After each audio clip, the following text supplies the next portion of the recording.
অন্তর্বর্তীকালীন সরকারের গভর্নর ছিলেন, তিনি খুব ভালো মানুষ, খুব যোগ্য। এটা জামাতের কাছে পছন্দ হতে পারে, কারণ জামাতের ইসলামিক ব্যাংক সহ প্রায় 5টি ব্যাংকে জামাতের 19,500 কোটি টাকা বরাদ্দ দিয়েছে লাস্ট 6 মাসে। বাংলাদেশের নতুন গভর্নর কেমন পেলাম আমরা সেটা বুঝতে পারবো একটু সময় পার হলে। একটা মানুষের চরিত্র, আচার আচরণ, কর্ম দক্ষতা সবকিছু বিবেচনা করা যায় কিছু সময় পার হওয়ার পরে, যখন সে তার ওই কর্মের ভিতরে থাকে। কিন্তু আমি আগেই যদি ডিসিশন দিয়ে দিই তাহলে সেটা তো বোকার স্বর্গে বসবাস করা, না হলে উদ্দেশ্যপ্রণীতভাবে একটা ডিসিশন প্রোভাইড করা। বাংলাদেশে দুধের দোয়াল তুলসী পাতা মানুষ খুব কম আছে।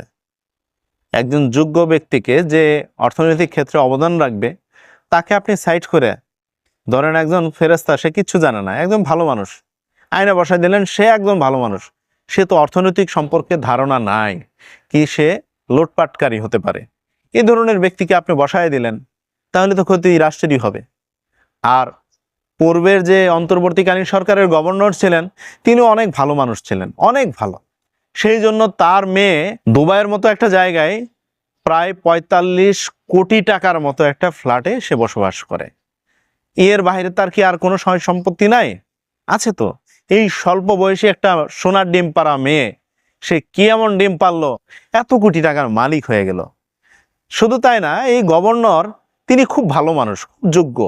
এটা জামাতের কাছে পছন্দ হতে পারে, কারণ জামাতের ইসলামিক ব্যাংক সহ প্রায় 5টি ব্যাংকে জামাতের, সেখানে 19,500 কোটি টাকা বরাদ্দ দিয়েছে লাস্ট 6 মাসে। অন্য কোনো ব্যাংকে দেয় নাই, শুধু জামাতের প্রতিষ্ঠানগুলোকে দিয়েছে। তাহলে জামাতের কাছে সেই লোকটা ভালো হবে না, মিষ্টি হবে না? চেটা খাবে জামাত। 19,500 কোটি টাকা 1-2 টাকা না তো, এই ব্যাংকগুলোকে দিছে।